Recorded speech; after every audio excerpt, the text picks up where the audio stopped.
Hello बच्चों, कैसे हैं आप सभी लोग। आशा करता हूँ आप सब लोग बहुत अच्छी तरह से होंगे और आपका जो एग्ज़ाम हुआ है आपका 19, 11, 22 को वो भी अच्छा हुआ होगा। तो जूलॉजी डिस्कशन के लिए मैं डीएसजी सर आपका पेपर डिस्कस करूँगा जिसका कोड है RM G4, कोड डी है बेटा। और जो जूलॉजी का पोर्शन इसमें आना है वो आप पाचन और अवशोषण है। ठीक है, तो देखते हैं बेटे क्या है कैसा है। तो पहला क्वेश्चन आपके सामने है यहाँ पर, ये पहला क्वेश्चन है आपका। ठीक है, तो इसमें नामांकन भाग ए को पहचान करनी है आपको। ये वाला ए भाग है। ठीक है बच्चों, तो ये वाला ए भाग आपको पहचानना है। एनसीईआरटी का डायग्राम है, स्टमक या अमाशय का डायग्राम है ये। ठीक। और अगर मैं बात करूं इस चित्र के, तो ये वाला भाग जो आपको दिख रहा है ये आपका फंडस भाग है बेटा। ये आपका कौन सा भाग है? इस भाग को हम बोलते हैं फंडस। ये इस भाग का नाम आ गया, फंडस भाग आ गया। ठीक, ये वाला भाग जो आ जाता है बेटे, इसको ये काय नाम दिया गया है या इसको बॉडी बोलते हैं हम अंग्रेजी में। ठीक है ना, इतना, या इसको आपने काय नाम दे दिया है यहाँ पर।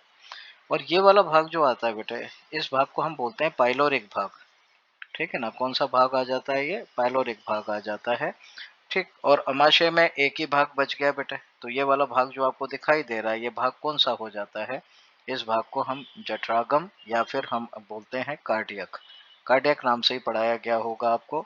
ठीक है ना, तो ये भाग हो गया कार्डियक और इसका आंसर क्या हो गया अपना? 4 हो गया। आंसर क्या हो गया? 4 हो गया। ठीक है बच्चों, तो ये पहला क्वेश्चन हमने यहाँ पे किया। दूसरा क्वेश्चन आता है, यहाँ पर कि सिलेक्ट द ऑड वन। ठीक है ना, यहाँ पर आता है सिलेक्ट द ऑड वन, ये वाला। ठीक, ये दंत विन्यास दिया हुआ है, उसके संदर्भ में हमको विषम पद को चुनना है। तो विषम दंत में यहाँ पर विषम पद है क्या, उसको हम देखते हैं। तो एनसीईआरटी ने दिया है द्विबार दंती, बिल्कुल सही है। ऐसे दांत जो अपने जीवन काल में 2 बार आते हैं उनको आप द्विबार दंती कहते हैं। विषम दंती बिल्कुल सही है। विभिन्न प्रकार के दांत हमारे जबड़े में, ऊपरी जबड़े, निचले जबड़े में उपस्थित होते हैं, तो विषम दंती अवस्था भी पाई जाती है। एक आ गया गर्त दंती। ठीक है ना, गर्त दंती ये भी पाया जाता है जिसको थीकोडोंट कहते हैं। ठीक है, थीकोडोंट का मतलब ये होता है कि जो दांत होते हैं वो हमारे जबड़े में उपस्थित गुहा, जिसको एल्विलस नाम दिया जाता है या थीका नाम दिया जाता है। और थीका नाम से ही, जैसे मान लीजिए कि हमारी जबड़े की अस्थि है। ठीक है ना, ये मान लेते हैं ये जबड़े की अस्थि है, इसके अंदर कुछ इस तरह गुहा होती है। ठीक है ना, इसी गुहा को आप किस नाम से जानते हैं? थीका। ठीक है, इसको आप क्या नाम देते हैं? थीका नाम दे देते हैं। और इसी थीका में हम बात कर रहे हैं कि यहाँ पर उपस्थित होता है क्या बेटे? यहाँ पर उपस्थित होगा हमारा, ऐसे कुछ दांत उपस्थित होगा, ये वाला। ठीक है ना, ये दांत यहाँ पे उपस्थित है। तो इस गुहा में उपस्थित है, मजबूती के साथ यहाँ पे जुड़ा हुआ है। मजबूती के साथ यहाँ पे क्या होता है? ये जुड़ा हुआ होता है यहाँ पर। ये दांत यहाँ पे मजबूती के साथ जुड़ा होता है। इस अवस्था को, इस कंडीशन को हम लोग किस नाम से जानते हैं? थीका शब्द आया है, थीका से शब्द आ जाता है थीकोडोन, और हिंदी में क्या हो जाता है? गर्त। ये गर्त बनी हुई है, इस गर्त में हमारे दांत क्या होते हैं? फिक्स होते हैं। और जब फिक्स होते हैं तो हमने बोल दिया ये गर्त दंती हुआ। तो ये 3 तो हो गए किसके, किसके संदर्भ में हो गए? मनुष्यों में जो दंत विन्यास है, जो डेंटिशन है, उसके बारे में बताया। ये वाला भाग जो है, ये पार्श्वदंती आया है, ये हम लोगों में नहीं होता है, तो आंसर क्या होगा? 1 बेटे। तो यहाँ पे आंसर क्या हो जाता है? 1 हो जाता है। पार्श्वदंती दांत जो होते हैं वो सरीसृप में पाए जाते हैं या रेप्टाइल्स में पाए जाते हैं। ठीक है, ये सरीसृप में उपस्थित होते हैं या रेप्टाइल्स में क्या होते हैं? ये उपस्थित होते हैं, पाए जाते हैं। और अगर जैसे ये बताया ना, तो मान लेते हैं कि ये जबड़े की अस्थि है। देखिए दोनों में फर्क क्या होता है। ये आपके हमने बोल दिया ये जबड़े की अस्थि है। ठीक है ना, ये जबड़ा है, किसी भी ये जबड़े की अस्थि है।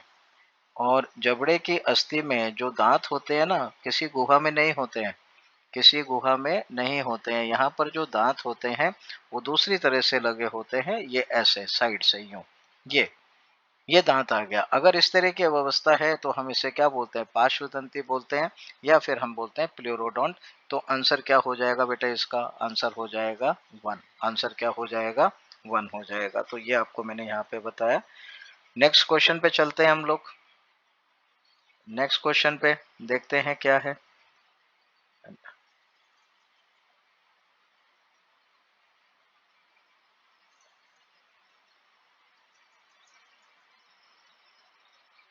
ये बेटे 153, ये थोड़ा सा इसको कर दें।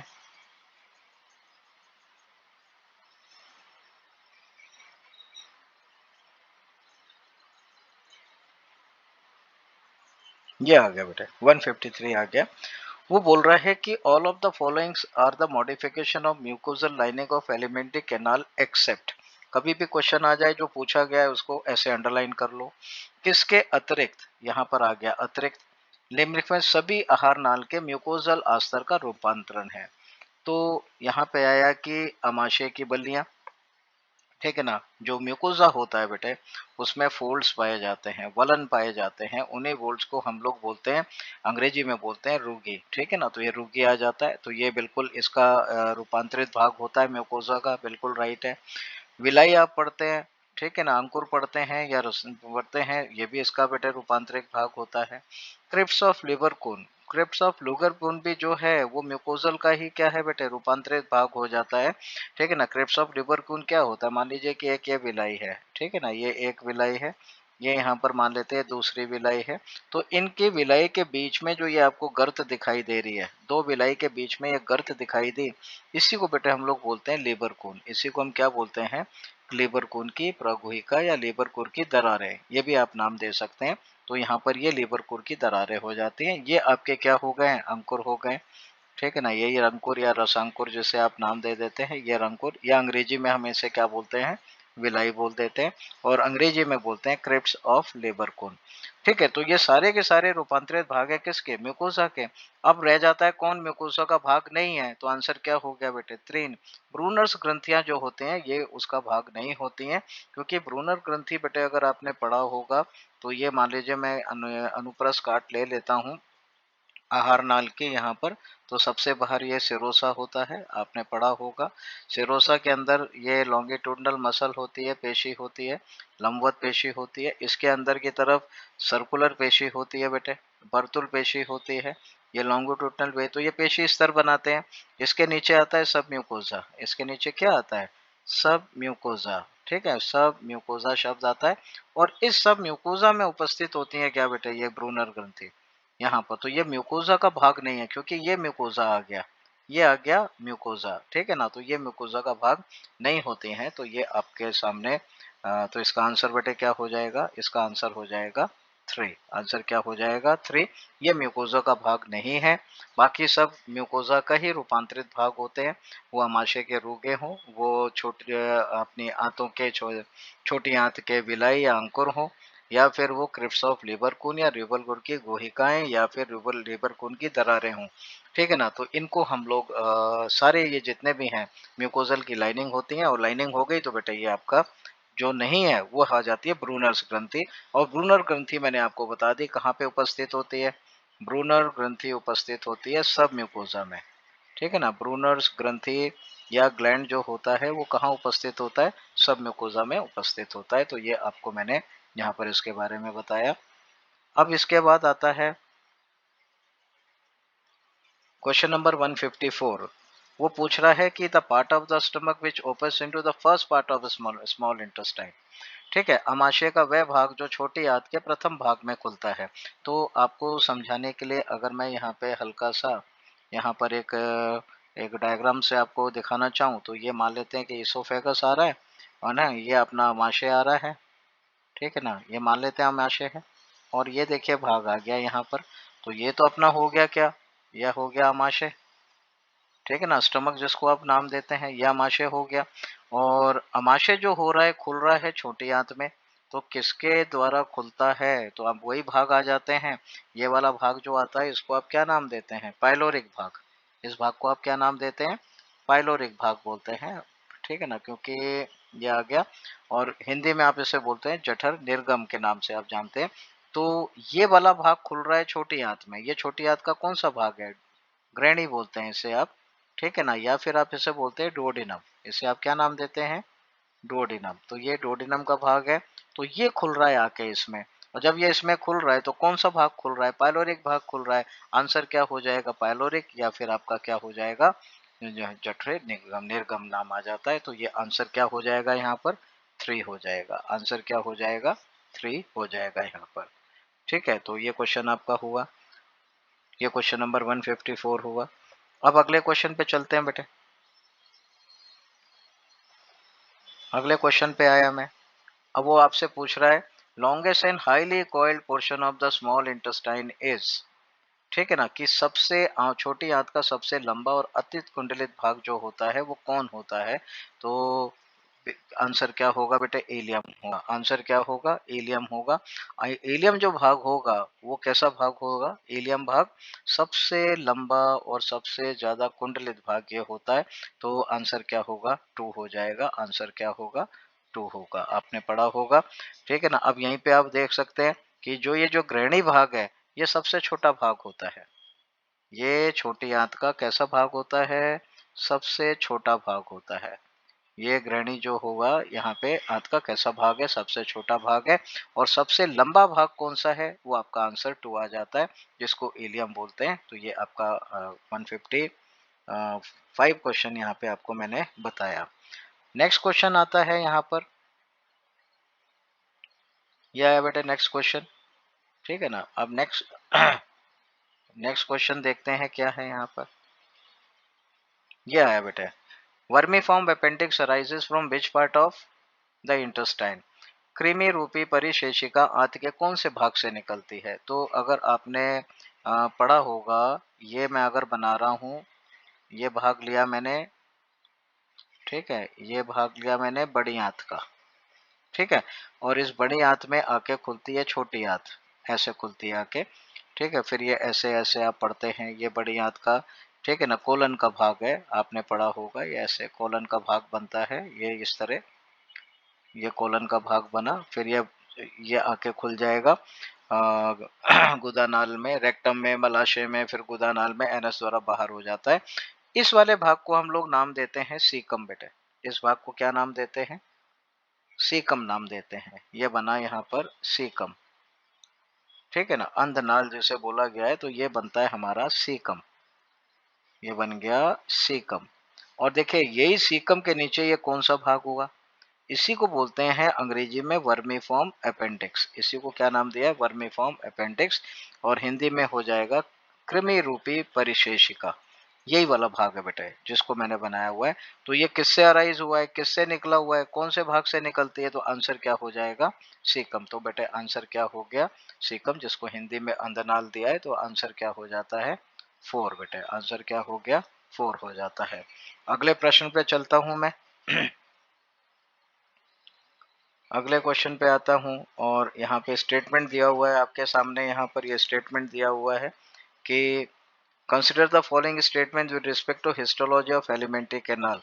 आहार नाल की उत्की जो हो रही है, औत्की यह है संदर्भ में कुछ कथन दिए गए हैं, उस पर हमें विचार करना है।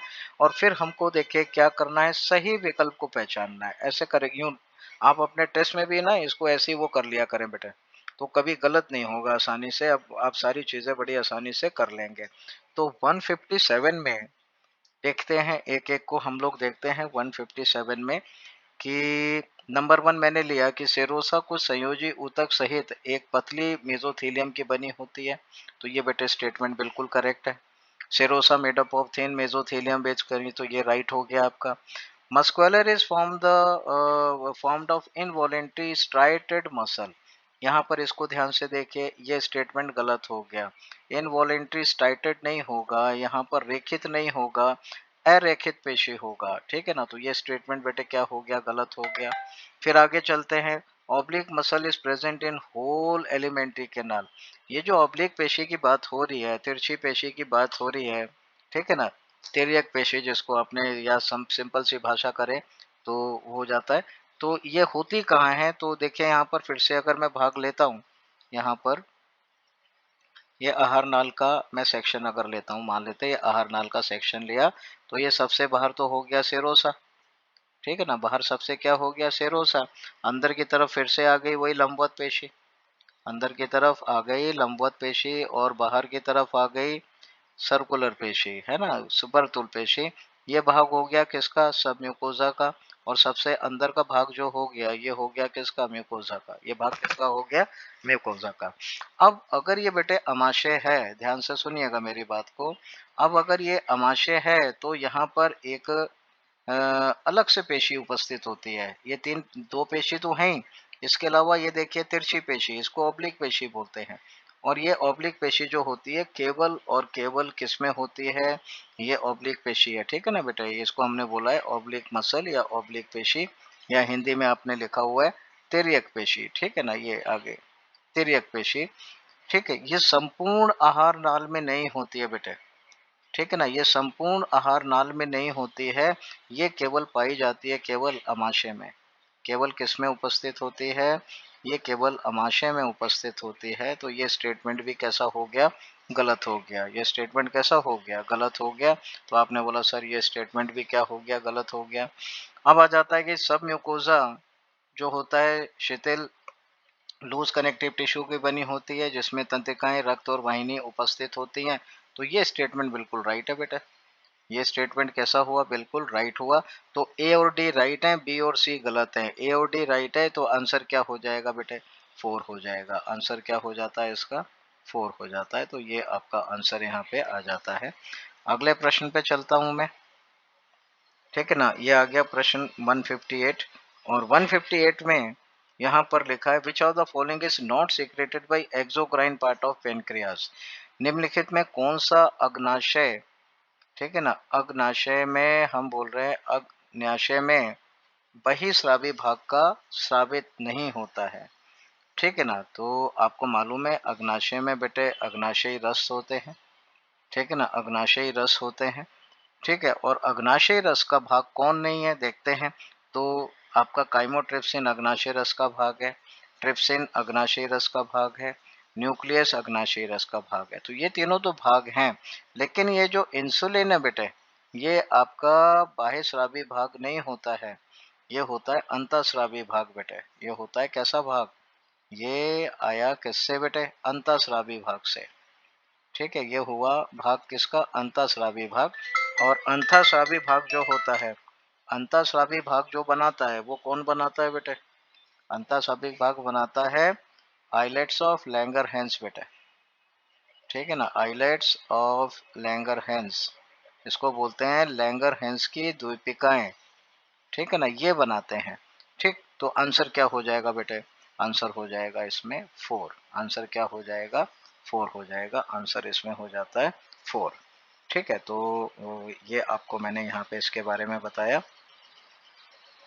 ठीक। अब आ जाता है क्या, अगला प्रश्न देखते हैं यहाँ पर, ये आया बेटा अगला प्रश्न, ठीक है, ये आ गया 159। अब 159 प्रश्न आपसे क्या कह रहा है कि 159 नहीं 158 आना चाहिए ना, नहीं हाँ 159 आ गया। अब वो बोल रहा है कि all of the following are the salivary gland except, निम्न में सभी जो हैं लार ग्रंथि हैं किसी एक को छोड़ के, ठीक है, तो ये बिल्कुल सिंपल सा क्वेश्चन है बेटा, इसमें ज्यादा कुछ वैसा है ही नहीं, ठीक है ना, तो सिंपल सा क्वेश्चन देखते हैं, पैरोटिड ग्रंथि आपकी लार ग्रंथि है, सबलिंगुअल ग्रंथि आपकी लार ग्रंथि है, सब मैंडिबुलर ग्रंथि आपकी लार ग्रंथि है, ठीक है, तो ये तीनों तो होगी लार ग्रंथि, बचा कौन सा अपने पास चौथा बेटे ब्रूनर्स ग्रंथि, ब्रूनर्स ग्रंथि लार ग्रंथि नहीं होती है, ठीक है ना, तो आंसर क्या हो जाएगा आपका, आंसर हो जाएगा 4 बेटे, आंसर क्या होगा, आंसर क्या होगा यहाँ पे 4। पैरोटिड को आपको याद रखना है सबसे बड़ी लार ग्रंथि होती है, ये सबसे बड़ी लार ग्रंथि होती है बेटे, ठीक है ना, ये याद रखना है, और सबलिंगुअल को आप याद रखना है सबसे छोटी लार ग्रंथि होती है, सबसे छोटी लार ग्रंथि होती है, ठीक है ना, और यहाँ पर सब मैंडिबुलर, या अब देखिए इसके साथ में याद रखना है कि अधिकतम लार श्रवण यही करती है बेटे। अधिकतम अधिकतम लार का श्रवण जो होता है वो यहीं से होता है। ब्रूनर ग्रंथि आपकी ये पाई जाती है सब म्यूकोजा में बेटे। मैंने अभी अभी आपको पढ़ाया था, ये पाई जाती है सब म्यूकोजा में। किसके सब म्यूकोजा में?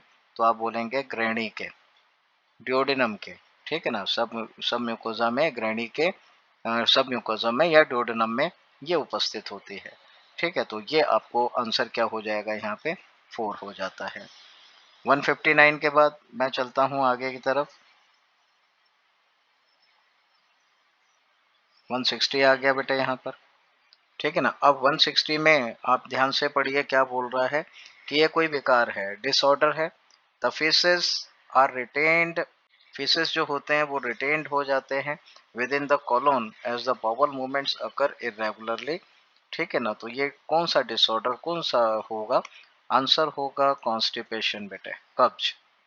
हिंदी में ऐसा विकार जिसमें आंत्र की गतिशीलता अनियमित हो जाए, जिसके कारण क्या होता है, ठीक है ना, जहाँ पे मल जो होता है वो कोलन भाग में रुक जाता है, आसानी से बाहर नहीं आ पाता है। उस अवस्था को, उस विकार को हमने क्या नाम दे दिया? हमने क्या नाम दे दिया बेटे? आंसर हो जाता है 4। क्या हो जाता है? 4 हो जाता है, ठीक है। तो कब्ज यहाँ पे आपको लिया और इसके बारे में बताया। अब अगर मैं यहाँ पर थोड़ा सा आपका हल्का सा डिटेल बताता हूँ, ठीक है ना। यहाँ पे हल्का सा अगर डिटेल बताता हूँ कि मान लेते हैं कि ये हमारी बड़ी आंत है, ठीक है ना। वो सारे भाग जो आपने पढ़े हुए हैं, ये आपकी वर्मीफॉर्म ये आ गया, ये आपने बड़ी आंत हमने ले ली, ये ऐसे कुछ लिया, ठीक है ना। कैसे हो जाता है वो मैं आपको थोड़ा सा बताना चाहता हूँ यहाँ पर ये, ठीक है ना। होता क्या है कि यहाँ से ये यहाँ पे वॉल्व होता है, ठीक है। आगे आएंगे प्रश्न देखेंगे, और यहाँ पर ये क्या कर जाता है, मल पदार्थ आके क्या हो जाता है, इकट्ठा हो जाता है, ठीक है ना। क्यों इकट्ठा हो जाता है? क्योंकि यहाँ पर आप जानते हैं इसमें इसकी वजह होती है कि यहाँ पे क्रमानुकुंचन की क्रिया जो होती है, क्रमानुकुंचन, क्रमानुकुंचन की जो क्रिया होती है वो धीमी हो जाती है। क्रमानुकुंचन को इंग्लिश में आप बोलते हैं पेरिस्टल्सिस बेटे। इसको हम क्या नाम से जानते हैं? पेरिस्टल्सिस के नाम से जानते हैं। और वो स्लो हो जाता है।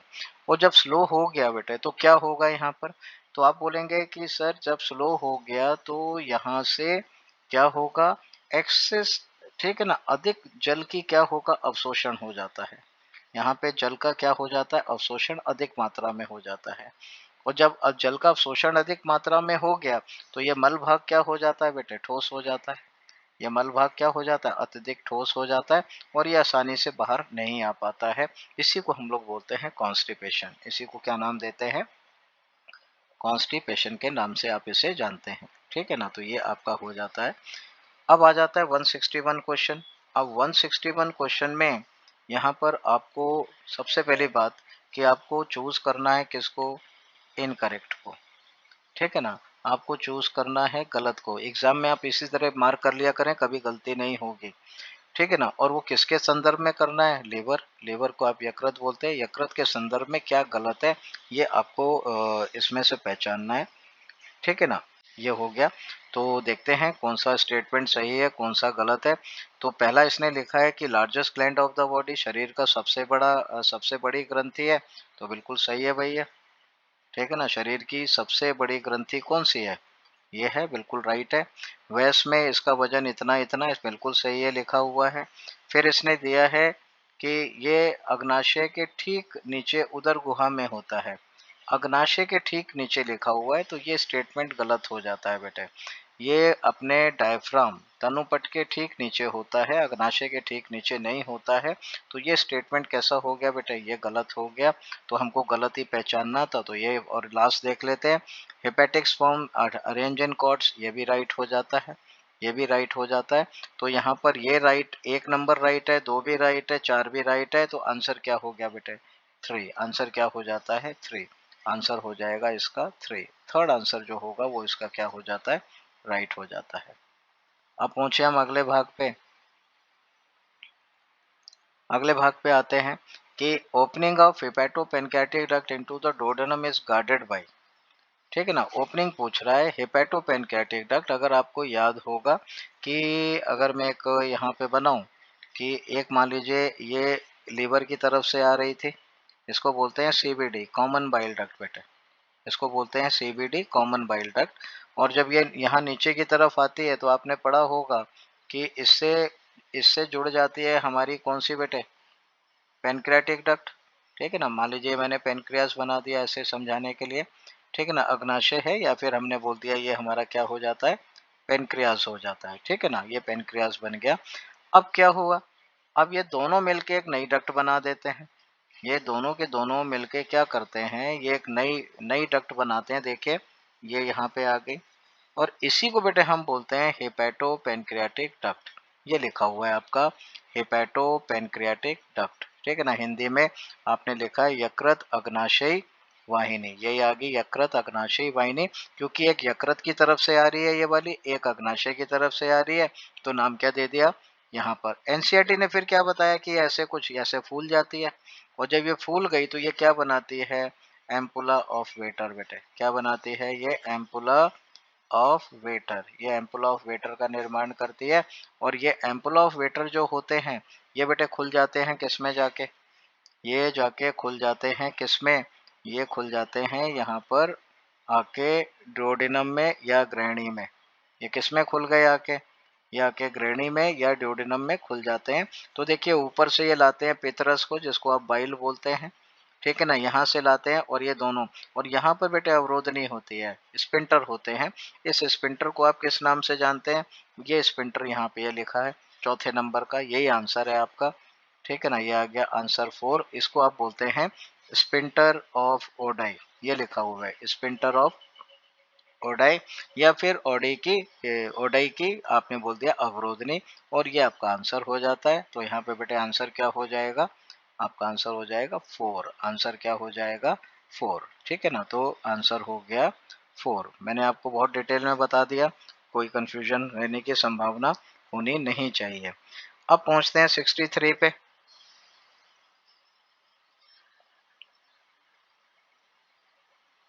63 पे आ गए। वो बोल रहा है select the structure that is situated between the limb of the C shape duodenum. ठीक है, हिंदी में वो बोल रहा है कि उस संरचना का चयन कीजिए जो सी आकार की ग्रहणी के बीच में उपस्थित हो। तो देखिए बच्चों यहाँ पर ये सी आकार आ गया, ये आ गया सी आकार, है ना, ये सी आकार आ गया। और इसके बीच में क्या होता है, अभी अभी मैंने आपको पढ़ाया यहाँ पर, इसके बीच में बेटे यहीं पे होता है, ये कुछ इस तरह की संरचना होती है, पत्ती की तरह संरचना, लीफ लाइक संरचना ये ऐसे होती है। और इसी संरचना को आपने बोला है क्या है ये है पैनक्रियाज बेटे। ये क्या हुआ, पैनक्रियाज हुआ। और हिंदी में क्या होगा ये, अग्नाशय बेटे। ये क्या हो जाएगा, अग्न्याशय। ये बना अग्न्याशय। ठीक है ना, ये अग्न्याशय बन गया। तो आंसर क्या हो जाएगा बेटे, सिंपल सा क्वेश्चन है, आंसर क्या होगा, अग्नाशय। ठीक है, और आप अगर इंग्लिश में देख रहे हैं तो आंसर क्या होगा, पेनक्रियास। तो यहाँ पे आपने लिखा आंसर क्या हो जाएगा, 3 हो जाएगा। आंसर क्या होगा, 3 हो जाएगा। ये सी शेप की क्या हो गई अपनी, ड्रोडिनम। हिंदी में ड्रोडिनम को नाम दिया हम लोगों ने ग्रहणी। तो ये बेटे कंप्लीट हो जाता है इसके बारे में। 163 के बाद 164 चलते हैं। और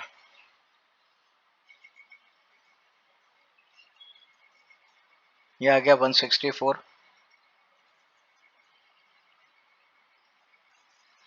ये आ गया 164। Sphincter that controls the passage of the food into the stomach. ये वह अवरोधनी जो अमाशय में भोजन के परिवहन को नियंत्रित करती है। ठीक है ना, ठीक है ना, नियंत्रित करती है। तो 164 में तो कैसे, वो पूछ रहा है कि passage of food into the stomach, अमाशय में। तो अमाशय में भोजन कहाँ से आ रहा है, तो आप बोलेंगे सर अमाशय में जो भोजन आता है वो आता है किससे, इसोफेगस से। ठीक है ना, यहाँ पे ये ग्रसिका, और ये अमाशय ऐसे बना रहा हूँ, रफली बना रहा हूँ। ठीक है ना, यहाँ पर समझ जाइएगा आप लोग, ये अमाशय ऐसे आ गया। तो अब यहाँ पर क्या होती है, अवरोधनी होती है। इस जगह भाग में क्या होती है, अवरोधनी होती है। अब वो अवरोधनी कौन सी होती है बेटे, तो यहाँ पर आप बोलेंगे सर यहाँ पर जो अवरोधनी होती है उसको हम क्या नाम देते हैं, आंसर हो जाता है गैस्ट्रो इसोफेजियल स्फिंक्टर, ठीक है ना, गैस्ट्रो इसोफेजियल स्फिंक्टर हिंदी में हो जाएगी आमाशय ग्रसिका अवरोधनी, ठीक है ना, ये आ जाती है आमाशय ग्रसिका अवरोधनी, ठीक है ना, ये यहाँ पर आ गया। तो बेटे आंसर क्या हो गया, यहाँ पर आंसर क्या हो जाएगा, आंसर हो जाएगा 1, आंसर क्या हो जाएगा 1 हो जाएगा। तो ये आपको मैंने यहाँ पर इसके बारे में बताया, ठीक है। अब चले आगे की ओर बेटे, ये 165 आया। अब इसमें 165 में 165 में बेटे हमको इनको मिलान करना है, ठीक है। तो देखते हैं 165 में क्या होता है, कैसे होता है। अब देखिए यहाँ पर chief cell, oxyntic cell, hepatic cell, ये दोनों ए और बी मुख्य कोशिकाएं, ऑक्जेंटिक कोशिकाएं, ये हमारे अमाशय की जठर ग्रंथि की कोशिकाएं हैं या गैस्ट्रिक ग्लैंड की कोशिकाएं हैं, ठीक है। और जो चीफ सेल्स होते हैं, यहाँ पर चीफ सेल्स आ गए, इंट्रिंसिक फैक्टर, यहाँ पे वर्ड आ जाता है इंट्रिंसिक फैक्टर, ठीक है। अब दो तीन चीजें आ रही हैं, एक चीफ कोशिका आ गई। चीफ कोशिका मैंने बोला कि ये कोशिका किसकी है बेटा, ये कोशिका है जठर ग्रंथि की, ये कोशिका किसकी है, जठर ग्रंथि की कोशिका है, ठीक है ना, एक ये हो गया।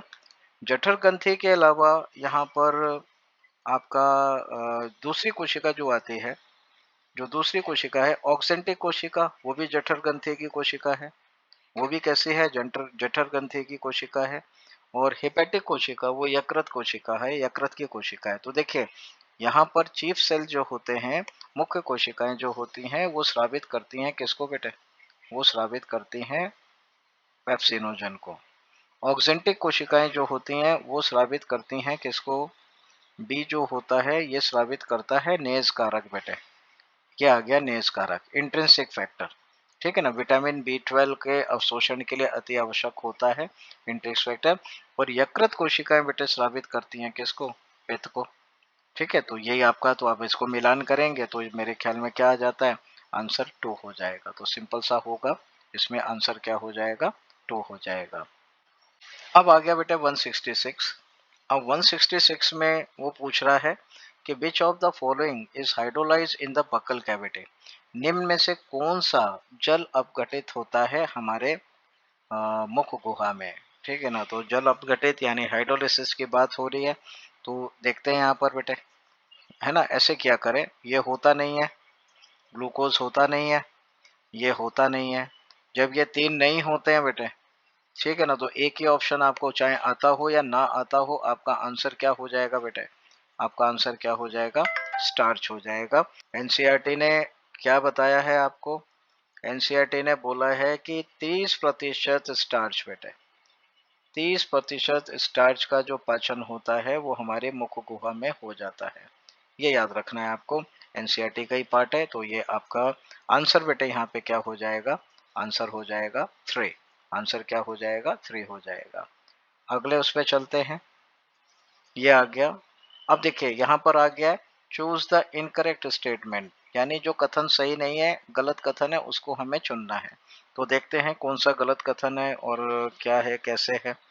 तो 167 में सबसे पहला लिखा है chymotrypsin hydrolyse carbohydrate in small intestine, ठीक है ना। तो काइमोट्रिप्सिन जो होगा, काइमोट्रिप्सिन जो होगा वो पहली बात तो कार्बोहाइड्रेट का पाचन नहीं करता है, ठीक है ना। यहाँ पर ये कार्बोहाइड्रेट, तो बेटा यही गलत हो गया, यही पहला गलत हो गया, तो आंसर आपका 1 होगा।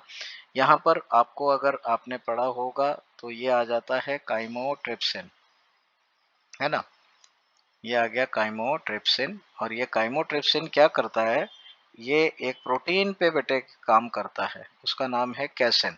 और कैसिन जो होता है मिल्क प्रोटीन होता है, ठीक है ना, मिल्क में पाए जाने वाला प्रोटीन होता है। तो ये मिल्क प्रोटीन पर कार्य करता है, ये मिल्क प्रोटीन पे कार्य करता है। और जब मिल्क प्रोटीन पे कार्य कर रहा है तो इसको किस में तोड़ता है, ये इसमें किस में कन्वर्ट करता है, तो ये बदलता है पैराकैसिन में, ये इसको किस में बदल देता है, पैराकैसिन में। अब पैराकैसिन क्या करता है, आपने पढ़ा होगा, पैराकैसिन जो होता है वो कंबाइन होता है या जुड़ता है किसके साथ में, कैल्शियम के साथ में, और फिर ये बदल जाता है कैल्शियम में, कैल्शियम ये बदलता है किस में, कैल्शियम पैरा कैसिनेट में। किसमें बदला ये? कैल्शियम पैरा कैसिनेट में बदल जाता है। और इसी को बेटा हम बोलते हैं कर्डलिंग ऑफ मिल्क बेटे, ठीक है ना। कर्डलिंग मीन्स दही बनना, कर्डलिंग ऑफ मिल्क यही होता है। तो ये आपका रिएक्शन आपने पढ़ा होगा, ठीक है ना। तो ये हो जाता है, ये अमाशय में भी होता है, इससे मिलता जुलता रिएक्शन, और इसमें भी होता है। तो ये आपका 167 मैंने आपको यहाँ पे बताया, ठीक है। अब आ जाता है पियर्स पैच। ये पियर्स पैच आपको दिया है 168 पे, आपको दिया है पियर्स पैच। अब पियर्स पैच जो है वो मॉडिफाइड हैं, ठीक है ना। वो जो किसके रूपांतरण होते हैं, कहाँ पे पाए जाते हैं पियर्स पैच? तो आपने फिर से, अगर मैं यहाँ पे चित्र लेता हूँ, देखिएगा यहाँ पे, तो ये फिर से मैंने देखिए सेक्शन लिया यहाँ पर, ये मैंने फिर से यहाँ पे लिया, ये भाग लिया, ये म्यूकोजा का भाग आ गया, ये सेरोसा का भाग आ गया, ये लंबवत पेशी आ गई, ठीक है ना। ये सर्कुलर यानी वर्तुल पेशी आ गई, लॉन्गिट्यूडनल मसल, सर्कुलर मसल, ये नीचे भाग आ गया सब म्यूकोजा का, सबसे अंदर आ गया म्यूकोजा का। तो होता क्या है बेटा यहाँ पर, ठीक यहाँ पर तो ये आपने पढ़ा होगा, यहाँ पर आपका उपकला उपस्थित होती है, ठीक है ना। सरल घनाकार उपकला, इसी का रूपांतरण होता है यहाँ पर। और ठीक इसके पीछे की तरफ अगर आपने पढ़ा है, ठीक इसके पीछे की तरफ यहाँ पे उपस्थित होता है अपना एरुलर टिश्यू बेटे, ऐसे ये एरुलर टिश्यू होता है यहाँ पे, अंतराली ऊतक जिसे आप पढ़ते हैं, ये एरुलर टिश्यू है। और इस एरुलर टिश्यू में क्या हो जाता है कि यहाँ पर इकट्ठे हो जाते हैं लिम्फोसाइट्स बेटे, ऐसे ही है। ये देखिए ये लिम्फोसाइट्स ऐसे इकट्ठे हो गए, पैच में आ गए कि नहीं आ गए। और इन्हीं पैचेस को हम लोग क्या नाम देते हैं? पेयर्स पैच बेटे। इसी को हम क्या बोलते हैं? इसी को हम बोलते हैं पेयर्स पैच। तो ये किसका रूपांतरण हो रहा है बेटे? आंसर होगा क्या बेटे? म्यूकोजा। आंसर क्या हो जाएगा? म्यूकोजा। और जब म्यूकोजा आंसर है तो आंसर क्या आ गया बेटे? 3 हो जाएगा। आंसर क्या हो जाएगा? 3 हो जाएगा। तो ये आपको मैंने बताया क्वेश्चन नंबर 168। 169 पे चलते हैं। अब आ जाता है कि 169 in humans detoxification of the substance absorb from the intestine occurs in. Detoxification हो रहा है, जो भी अवशोषित पदार्थ हो रहे हैं उसका, ठीक है ना, क्या हो रहा है? निराविषीकरण हो रहा है। मीन्स वो पहले विष थे, अब वो विष जो उनकी प्रॉपर्टी थी वो खत्म हो रही है। तो ये काम जो होता है डिटॉक्सिफिकेशन का, एक ही करता है, वो कौन करता है बेटे? लीवर, यकृत करता है। तो इसमें कुछ वैसा समझाने वाला नहीं है, इसमें आंसर क्या हो जाएगा आपका? 2 हो जाएगा, ठीक है। प्लीहा में होता नहीं है, लंग्स में होता नहीं है, हार्ट में होता नहीं है, प्लीहा फेफड़े और इसमें होगा नहीं। आंसर बचता है यकृत। यकृत में ये क्या होगा बेटे? डिटॉक्सिफिकेशन या निराविष, ठीक है ना, विषीकरण जिसे बोला है वो इसमें हो जाता है। नेक्स्ट पार्ट आता है बेटे यहाँ पर, substance which is present in saliva act as the antibacterial agent. वह पदार्थ जो लार में उपस्थित होता है तथा एक जीवाणु विरोधी का कार्य करता है, और उसमें देखिए कौन सा है। तो यहाँ पर अगर आपने ये सब पढ़े होंगे बेटे, छोटे छोटे पार्ट, कि सलाइवरी एमाइलेज जो है वो पाचन करता है किसका बेटे? स्टार्च का। तो इससे कोई लेना देना नहीं हुआ। माल्टेज पाचन करता है माल्टोज शुगर का। सुक्रेज पाचन करता है, ठीक है ना, सुक्रेज जो होता है वो पाचन करता है किसका? सुक्रोज का, शुगर का, ठीक है ना। बचा कौन अपने पास? लाइसोजाइम। लाइसोजाइम जो होता है इसको हम बोलते हैं कि ये कैसा होता है? ये होता है बैक्टीरियोसीडल बेटा। इसको बोलते हैं ये कैसा होता है? ये होता है bacteriocidal. Bacterio means bacteria, cidal means kill करने वाला। तो बैक्टीरिया को जो मारे या उसको किल करे, नष्ट करे, ठीक है ना। बैक्टीरिया साइडल मीन्स क्या हो गया? किलिंग बेटे, है ना। जो बैक्टीरिया को किल कर रहा है वो कौन हुआ अपना बेटे? वो होता है लाइसोजाइम। तो आंसर क्या हो जाएगा यहाँ पर? आंसर होगा 2। आंसर क्या हो जाएगा? 2 हो जाएगा। तो ये आपको यहाँ पे मैंने बताया। 171 पे चलते हैं बेटे। ये बेटे याद करने वाले क्वेश्चन है, इसमें कुछ समझाने वाला वैसा नहीं है। फिजियोलॉजिकल वैल्यू ऑफ कार्बोहाइड्रेट, ठीक है ना। तो कार्यकीय मान की बात कर रहा है किलो कैलोरी पर ग्राम में कार्य के मान है। एनसीईआरटी का डाटा है, इसमें ज़्यादा सोचने वाली कोई बात ही नहीं है। आंसर इसमें क्या होगा, 1 होगा बेटे।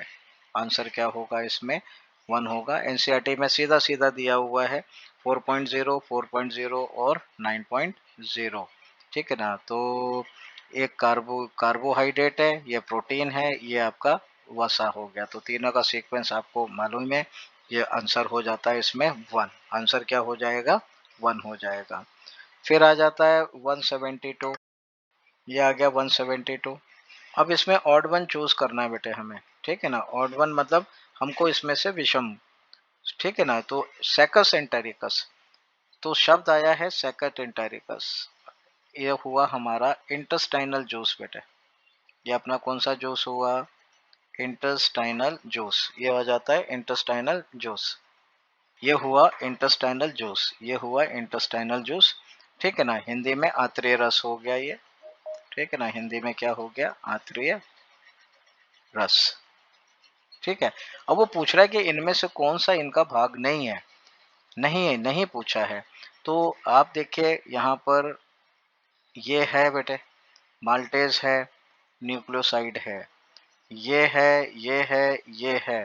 बचा कौन सा बेटे, टू वाला जो हुआ, जो टू वाला हुआ वो यहाँ पर ये इसका भाग नहीं है। ये किसका भाग है, तो आप बोलेंगे सर ये अग्नाशय का भाग है, या फिर आप बोलेंगे किसका भाग है, ये पेनक्रियास का भाग है, ठीक है ना। ये पेनक्रियास का भाग है। तो बेटा ये जब नहीं है भाग तो आंसर क्या हो जाएगा, यहाँ पे 2 हो जाएगा। आंसर क्या हो जाएगा, 2 हो जाएगा। न्यूक्लियस बेटे है ना, अगर आपको आपने पढ़ा हो न्यूक्लियस के बारे में, तो ये कुछ ऐसे हो जाता है। न्यूक्लियस में 2 आ जाते हैं यहाँ पर, एक डीएनए एज आ जाता है बेटे जो कि डीएनए का पाचन करेगा या डाइजेशन करेगा। एक आरएनए एज आ जाता है जो आरएनए को डाइजेस्ट करेगा, न्यूक्लियोटाइड्स में बेटे है ना। तो ये दोनों मिलके अगर एक नाम देते हैं तो हम क्या बोल देते हैं, न्यूक्लियस। और ये न्यूक्लियस जो होता है किसका पार्ट होता है, पेनक्रियास का या अग्नाशय का भाग होता है, ये इसका पार्ट होता है। ये आपको मैंने यहाँ पे बताया, ठीक है। तो ये मैंने आपको लिया। अब बेटे यहाँ पर हम पहुंचे अगले क्वेश्चन में 173 में। तो देखते हैं 173 में क्या आता है बेटे। ये 173 आया कि सिक्रीशन यहाँ पर of which of the cell is essential for the absorption of vitamin B12। Secretion जो हमने बोला था कि secretion of which cell is essential for the absorption of vitamin B12। आप अगर आपने आमाशय पढ़ा हो, स्टमक को पढ़ा हो बेटे, ठीक है ना, आमाशय या स्टमक को पढ़ा हो, तो वहाँ पे आप पढ़ते हैं कैसल इंट्रिंसिक फैक्टर बेटे। कैसल इंट्रिंसिक फैक्टर का नाम आप लेते हैं, कैसल इंट्रिंसिक फैक्टर। अब कैसल इंट्रिंसिक फैक्टर वो कौन सी कोशिकाएं निकालती हैं, तो आपका आंसर यहाँ पे होना चाहिए, क्या होना चाहिए, वो आ जाती हैं आपकी पेराइटल कोशिकाएं या पेराइटल सेल्स। पेराइटल सेल्स के साथ 2 आते हैं बेटा, एक तो ये सिक्रीशन करती है किसका, एचसीएल का, और दूसरा कैसल इंट्रिंसिक फैक्टर, ठीक है ना, नेज कारक जिसको हिंदी में आपने पढ़ा था, ठीक है। और ये जरूरी होता है किसके अवशोषण के लिए, ये जरूरी होता है विटामिन B12 के अवशोषण के लिए, ये अति आवश्यक होता है।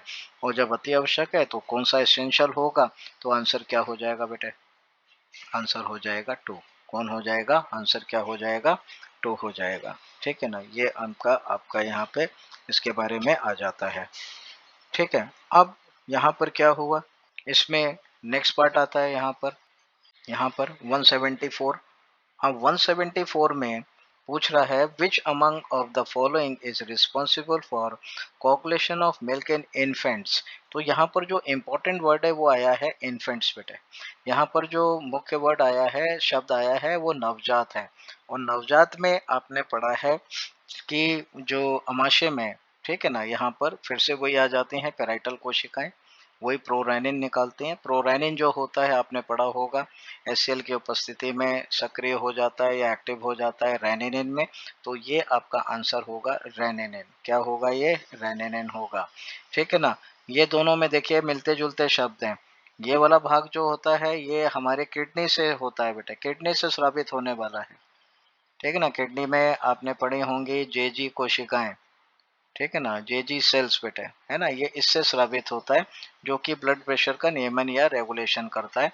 तो यहाँ पर रेनिनिन जो होगा, ठीक है ना, ये रेनिनिन जो होगा ये बेटे इन्फेंट्स में होगा, इन्फेंट समझ रहे हैं, नवजात में होगा, ठीक है ना, अडल्ट में नहीं होगा। अडल्ट में यही काम पेप्सिन और काइमोट्रिप्सिनोजन करेंगे, जो काम यहाँ पे इन्फेंट्स में रेनिनिन कर रहा है। तो ये दो रेनिनिन देखिए, ये रेनिनिन है, ये रेनिन है, ये फिर से सुन लीजिए, ये रेनिनिन जो होता है ये ब्लड प्रेशर रेगुलेशन करता है बेटे, ब्लड प्रेशर का रेगुलेशन करता है, या नियमन हिंदी में बोलेंगे तो नियमन करता है ये वाला। जबकि ऊपर वाला बेटे पाचन करेगा किसका, वही अभी मैंने आपको पहले भी पढ़ाया था कि ये कैसिन प्रोटीन होता है बेटे, है ना, ये कैसिन प्रोटीन को ये जो रेनिनिन होता है ये इसको बदल देता है, कन्वर्ट करता है किसमें, पैराकैसिन में। किस में बदलता है, ये पैराकैसिन में बदलता है। इसको बदलेगा किस में, पैराकैसिन में बदलेगा, पैराकैसिन में बदलेगा, ठीक है ना। तो ये आपका आंसर यहाँ पे 174 का आंसर क्या हो जाएगा, वो हो जाएगा आंसर नंबर, आंसर क्या हो जाएगा, आंसर होगा 2 बेटे, आंसर क्या हो जाएगा, 2 हो जाएगा। अब पहुंचे अगले पे बेटे हम लोग। अगले में लिखा है कि enzyme that work in slightly acidic pH among the following, slightly acidic pH, ठीक है। तो वो एक ऐसा एंजाइम जो थोड़े से अम्लीय पीएच में काम करता है। आंसर क्या होगा बेटे, स्लाइवरी एमाइलेज, लार एमाइलेज, जो कि कितने पीएच में काम करता है, 6.8 में बेटे, कितने में पीएच में काम करता है, 6.8 पीएच में काम करता है। तो स्लाइटली एसिडिक, बहुत हल्का सा अम्लीय होता है। तो ये आपने यहाँ पर इसके बारे में क्या बोलते हैं यहाँ पे बताया, ठीक है ना। तो इसका बेटे आंसर क्या हो जाएगा, आंसर हो जाएगा 1, आंसर क्या होगा यहाँ पर 1 हो जाएगा, आपने ये लिया। अब आ जाता है 175 के बाद में, ये आ गया बेटे 176, बोल रहा है secretion of dash of the mucosa along with the secretion of B constitute the saccus entericus। Mucosa का ए के स्राव और बी के स्राव मिलकर सैकस एंटेरिकस बनाते हैं, ठीक है ना। तो सैकस एंटेरिकस बनाने का काम बेटा यहाँ पर जो होता है ना, वो होता है ब्रश बॉर्डर, ये देखिए यहाँ पर ये आ गया ब्रश बॉर्डर कोशिकाएं, ब्रश बॉर्डर सेल्स, ठीक है। और कौन सी आ जाती हैं बेटे, वो आ जाती हैं गॉबलेट कोशिकाएं। तो गॉबलेट कोशिकाएं तो निकालेंगे किसको बेटे, म्यूकस को, ठीक है ना, श्लेष्मा को निकालते हैं। जबकि ब्रश वाटर कोशिकाएं जो होती हैं वो स्रावित करती हैं किसको बेटे, एंजाइम को, पाचन के जो एंजाइम होते हैं उनको निकालती हैं। और इन दोनों को अगर हम प्लस कर देते हैं, तो इन दोनों को प्लस करते हैं तो इसी को हम लोग क्या बोलते हैं बेटे, यही बनता है हमारा क्या, सकस, यही बनता है सकस एंटेरिकस। ये क्या बनता है, सकस एंटेरिकस, सकस एंटेरिकस, ये बनता है सैकस एंटेरिकस। ये सैकस एंटेरिकस का फॉर्मेशन यहाँ पर हो जाता है बेटा, ठीक है ना। तो यहाँ पर आंसर क्या हो जाएगा इसका, आंसर हो जाएगा 2, आंसर क्या होगा, सॉरी आंसर होगा 3, आंसर क्या हो जाएगा, 3 हो जाएगा। तो ये आपको मैंने यहाँ पे बताया क्वेश्चन नंबर 176, ठीक है। अब पहुंचे हम लोग यहाँ पर अगले वाले भाग में। तो अगला भाग कौन सा है, इसको देखते हैं बेटे, ठीक है ना। तो 176 के बाद में क्वेश्चन आया 177, तो देखते हैं 177 में क्या आया बेटा। Which of the following is not match correctly with respect to human digestive system, मानव पाचन तंत्र के संदर्भ में कौन सा सही ढंग से सुमेलित नहीं है, ठीक है ना। तो नहीं हमको करना है, नॉट ये ऐसे अंडरलाइन कर लिया करें। तो देखते हैं, नंबर 1 पेरिस्टल्सिस स्टार्ट्स इन इसोफेगस, बोल रहे हैं कि क्रमानुकुंचन ग्रसिका में होता है, बिल्कुल सही होता है। Digestion starts in buccal cavity and ends in ileum, मुख गुहा में आरंभ होता है, शुद्रांत्र में खत्म होता है, बिल्कुल राइट है यहाँ पर। Ileocaecal valve at the junction of stomach and duodenum, ileocaecal valve जो होता है वो बोल रहा है कि अमाशय और डुओडेनम दैट इज ग्रैनी के बीच में होता है, यही गलत हो गया बेटा, ठीक है ना। अमाशय और ग्रैनी के बीच में ये नहीं होता है, यहाँ पे होता है गैस्ट्रोइसोफेजियल वाल्व। और इलियोसिकल वाल्व मैंने आपको बताया था, ये इलियम, ये जो होगा, ये जो वाल्व होता है ये उपस्थित होता है या प्रेजेंट होता है किसके बीच में, तो आंसर होगा बिटवीन, बिटवीन एलियम, ये बेटे एलियम के बीच में होगा, बिटवीन एलियम एंड सीकम बेटे, बिटवीन इलियम एंड सीकम। आप नाम से ही जान सकते हैं क्या लिखा है, इलियोसिकल वाल्व। अंग्रेजी में, हिंदी में तो ये त्रिकांत कपाट लिखा है, इसमें मुश्किल है। इलियो शब्द से आ गया बेटे इलियम, सीकल वर्ड से आ गया सीकम, तो ये इन दोनों के बीच में उपस्थित होता है। ठीक है ना, ये यहाँ पे गलत दिया हुआ है, तो ये गलत दिया है, तो आंसर क्या हो गया बेटे 3 हो जाएगा। आंसर क्या हो जाएगा 3 हो जाएगा। आंसर क्या होगा 3 हो जाता है। तो ये आपको मैंने 177 के बारे में मैंने आपको यहाँ पे बताया। ठीक है, अब अगला भाग ले रहा हूँ बेटे मैं यहाँ पर।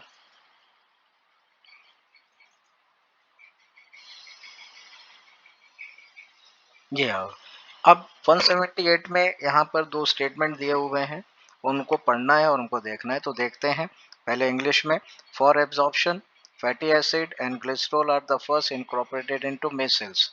वो बोल रहा है कि अवशोषण के लिए वसा अम्ल और ग्लिसरॉल पहले क्या बनाते हैं, मिसेल बनाते हैं। बिल्कुल राइट लिखा है, तो ये स्टेटमेंट कैसा हो गया बेटे, राइट हो गया। फिर वो बोल रहा है कि micelles are reformed into chylomicrons which are transported into lacteal of villi. वो बोल रहा है कि मिसेल जो होते हैं काइलोमाइक्रॉन में पुनः संरचित होकर अंकुरों के लैक्टेल में चली जाती है। तो बेटा बिल्कुल राइट है, स्टेटमेंट ए और बी बिल्कुल राइट है। तो ऑप्शन इसमें ढूंढ लीजिए, फोर्थ हो जाएगा कि ए और बी दोनों स्टेटमेंट कैसे हैं बेटे, करेक्ट है। ए और बी दोनों स्टेटमेंट कैसे हैं, करेक्ट है। आंसर क्या हो जाएगा 4 हो जाएगा। आंसर क्या होगा बेटे 4 होगा। ठीक है ना, ये आपको यहाँ पे बताया है, इतना क्लियर हुआ है यहाँ पे। तो आंसर 4 होगा बेटे। ठीक, अब आ जाता है अगला क्वेश्चन बेटे। ये आ गया question, select the odd one. 179 में select the odd one among the following with respect to proteolytic enzyme. वो बोल रहा है कि प्रोटोलिटिक एंजाइम के संदर्भ में जो विषम पद है, ये देखिए ऐसे अंडरलाइन किया करें। यहाँ पर ऑड पूछा है ना, ये किया करे, तो ये आपको करना है। तो देखते हैं क्या है। ट्रिप्सिन बेटे प्रोटोलिटिक एंजाइम में प्रोटीन का पाचन करता है। काइमोट्रिप्सिन मैं आपको 2 बार बता चुका हूँ कि ये भी क्या करेगा, कैसिन प्रोटीन को बेटे क्या करता है, पाचन करता है। ठीक है ना, प्रोटीन है। पेप्सिन प्रोटीन का पाचन करता है। तो बेटे बचा कौन, आंसर में आप बताएंगे बचा हमारे पास कौन। ये आ गया एमाइलोप्सिन बेटे। एमाइलोप्सिन जो होता है ये पाचन करता है किसका बेटे, स्टार्च का। किसका पाचन करता है ये, स्टार्च का पाचन करता है। ये स्टार्च डाइजेस्ट करता है। हिंदी इंग्लिश दोनों में आपको बोल रहा हूँ, जिसको ठीक लगे। ठीक है ना, तो ये स्टार्च डाइजेशन के लिए जाना जाता है यहाँ पर। ठीक है ना, स्टार्च का डाइजेशन होगा या यहाँ पर स्टार्च का पाचन होगा। तो इसमें ऑड वन कौन सा हो गया, फोर्थ हो गया। तो आंसर क्या हो जाएगा बेटा यहाँ पर, फोर्थ हो जाएगा। आंसर क्या हो जाएगा, फोर्थ हो जाएगा। तो ये आपका मैंने यहाँ पे इसके बारे में बताया। अब 179 के बाद में क्वेश्चन नंबर आता है 180 बेटे। अब 180 क्या बोल रहा है आपको, 180 बोल रहा है कि utilisation of absorb substance by the tissues for performing their activities is known as. ऊतकों द्वारा अपनी क्रियाविधि करने के लिए अवशोषित पदार्थ जो होते हैं उस उपयोग को किस रूप में जाना जाता है। इसका मतलब समझिए, इसका मतलब समझिए कि मान लेते हैं कि आपने पढ़ा है कि अवशोषण होता है। तो अवशोषण जो हुआ ल्यूमेन में, यहाँ से आपके मालूम है, एक उदाहरण मैं ले रहा हूँ कि ये आपका ग्लूकोज है मान लीजिए। तो ग्लूकोज पहले किसके अंदर जाएगा, तो ग्लूकोज आपको मालूम है पहले कोशिकाओं में जाएगा। ये विलाई की कोशिकाएं, जिसको आप क्या नाम देते हैं, एंटेरोसाइट। क्या नाम देते हैं इसको, एंटेरोसाइट, ये आप नाम देते हैं। तो ये ग्लूकोज देखिए जैसे भी जिस भी तरीके से आना है यहाँ पे आ गया। यहाँ से आने के बाद ये आएगा किसमें, इंटरस्टिशियल फ्लूइड में, अंतराकाशीय द्रव में आएगा। और यहाँ आने के बाद अब ये किसमें चला जाएगा, रक्त में चला जाएगा। ठीक है ना, मान लीजिए ये यहाँ से ये ग्लूकोज इधर आ गया और ये इसमें चला गया किसमें, ब्लड में या रक्त में चला गया। समझ, अब ये रक्त से कहाँ जाएगा, तो रक्त में जाएगा, जहां पर भी जाएगा। ठीक है ना, तो कुछ ना कुछ तो अपना कार्य करेगा कि नहीं करेगा। तो उस जो कार्य कर रहा है उसी को, ये जो पूरा मैंने आपको बताया, इसको हम बोलते हैं क्या बेटे, एसिमिलेशन। इसे हम क्या बोलते हैं, एसिमिलेशन, या हिंदी में हम क्या बोलते हैं, स्वांगीकरण। मीन्स अवशोषण होने के बाद इनका भविष्य क्या है, क्या कौन सा कार्य करेंगे ये। ठीक है ना, कौन सा कार्य करेंगे, तो उसको हम बोलते हैं एसिमिलेशन। जैसे मैं उदाहरण दूं कि जो आपका ग्लूकोज है ये क्या करेगा, इसका देखिए भविष्य क्या होता है कि ये चला जाएगा किसमें, लीवर में, यकृत में चला जाता है। और यकृत में जाने के बाद ये वहाँ पे क्या किस में बदल जाता है बेटा, ग्लाइकोजन में बदल जाता है। और ग्लाइकोजन में जब बदल गया तो ये इसी लीवर में ये क्या कर जाता है बेटा, इसी लीवर में इसका संचय हो जाता है, स्टोर हो जाता है। तो ये इसका क्या हुआ, एसिमिलेशन हुआ, ये इसका क्या हुआ, एसिमिलेशन हुआ। तो ये बेटे आपको यहाँ पे आंसर क्या हो जाएगा, यहाँ पे आंसर हो जाएगा 4, आंसर क्या हो जाएगा 4 हो जाएगा। तो ये आपको यहाँ पे बताया मैंने। अब इसके बाद अगला क्वेश्चन आता है 180 के बाद 181 आता है, ये आ गया 181। और 181 में part of alimentary canal where no significant digestive activity occur, ठीक है ना, आहार नाल का वह भाग जिसमें कोई महत्वपूर्ण पाचन क्रिया नहीं होती है, ठीक है, पाचन क्रिया नहीं होती है। तो देखिए यहाँ पर अगर मैं ले रहा हूँ छोटी आंत में तो भाई पाचन क्रिया होती है, आमाशय में पाचन क्रिया होती है भाई, प्रोटीन का पाचन जो होता है वो आपके आमाशय में ही होता है, ठीक है ना। मुख गुहा में आपका स्टार्च जो होता है, हमने पढ़ा है स्टार्च जो होता है टाइलिन की उपस्थिति में स्टार्च जो होता है वो माल्टोस में परिवर्तित होता है या माल्टोस में कन्वर्ट होता है। अब आंसर रह गया क्या हमारे पास, आंसर रह गया लार्ज इंटेस्टाइन। बड़ी आंत में किसी भी तरह का कोई पाचन की क्रिया नहीं होती है, सिग्निफिकेंट डाइजेशन हमने बोला है, कोई महत्वपूर्ण पाचन की क्रिया यहाँ पर नहीं होती है। तो बच्चों आंसर यहाँ पे क्या हो जाएगा 1, आंसर क्या हो जाएगा यहाँ पर 1 हो जाएगा। इस लार्ज इंटेस्टाइन में आपको याद रखना है कि यहाँ पर अवशोषण एब्जॉर्प्शन होता है बेटा, ठीक है ना, यहाँ पर अवशोषण तो होगा, अवशोषण या एब्जॉर्प्शन होता है किसका, वाटर का बेटा, ठीक है ना, लेकिन ऐसे पाचन क्रिया नहीं होती है यहाँ पर, ठीक है ना। यहाँ पे एब्जॉर्प्शन होगा किसका, वाटर का, ठीक है ना, वाटर का होगा। लेकिन डाइजेशन यहाँ पर कोई भी डाइजेस्टिव एक्टिविटी या यहाँ पे पाचन जैसी कोई यहाँ पर क्रिया नहीं होती बेटे। तो आंसर क्या होगा यहाँ पे 1 हो जाएगा। तो 81 का आंसर मैंने आपको बताया 1 होगा। अब आए हम अगले पे, यहाँ पे आ गए कि क्वेश्चन नंबर 182 आया, the undigested unabsorbed substance that is faces enter the caecum through. अभी अभी मैंने कुछ देर पहले ही आपको पढ़ाया था कि अगर ये हमारी बड़ी आंत है, ठीक है ना, तो ये देखिए ये बड़ी आंत आ रही है, ये यहाँ पर, ये इसमें आके छोटी आंत खुल रही है, ठीक है।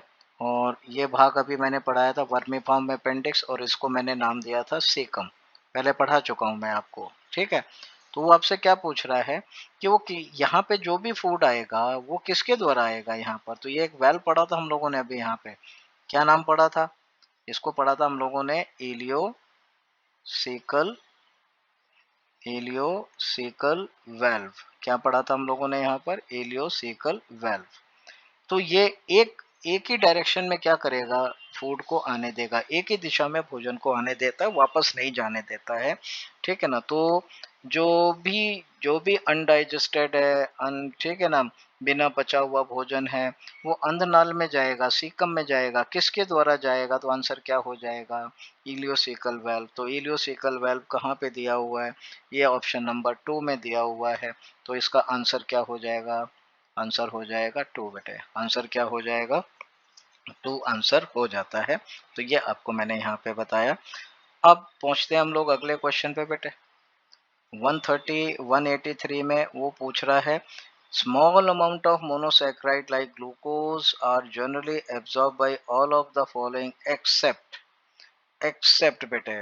तो अगर आपने ग्लूकोज का ट्रांसपोर्ट पढ़ा होगा, ग्लूकोज का एब्जॉर्प्शन पढ़ा होगा, मैं उम्मीद करता हूँ आप लोगों ने पढ़ा होगा यहाँ पर।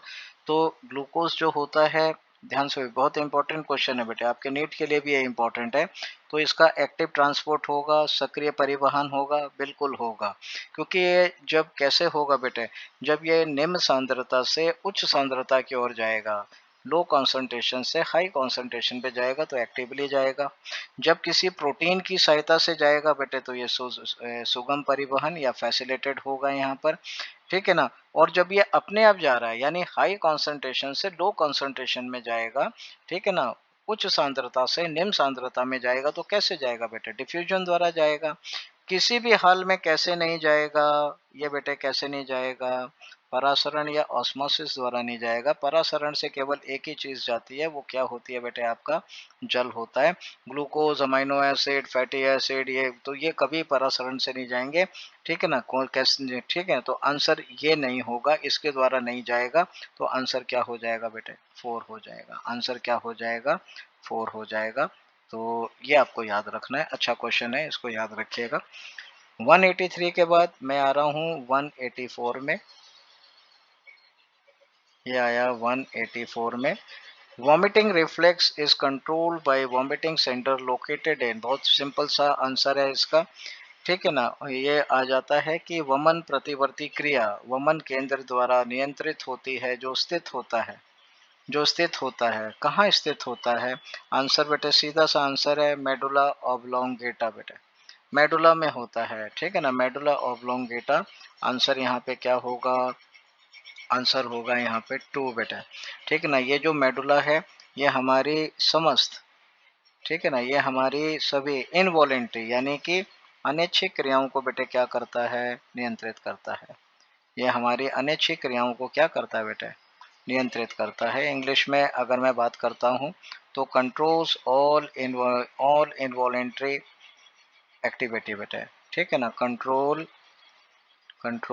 इनवॉलेंट्री एक्टिविटी, जो एक्टिविटी हमारे बस में ना हो, वो एक्टिविटी कैसी हो गई, involuntary activity. It controls involuntary activity, तो ये आपका हो जाता है। तो बेटे आंसर क्या हो जाएगा यहाँ पर, आंसर हो जाएगा 2। मेडुला जो होता है, इसमें रिफ्लेक्स सेंटर होता है, और जब रिफ्लेक्स सेंटर है वो वॉमिटिंग के लिए या वमन के लिए उसको कंट्रोल करता है।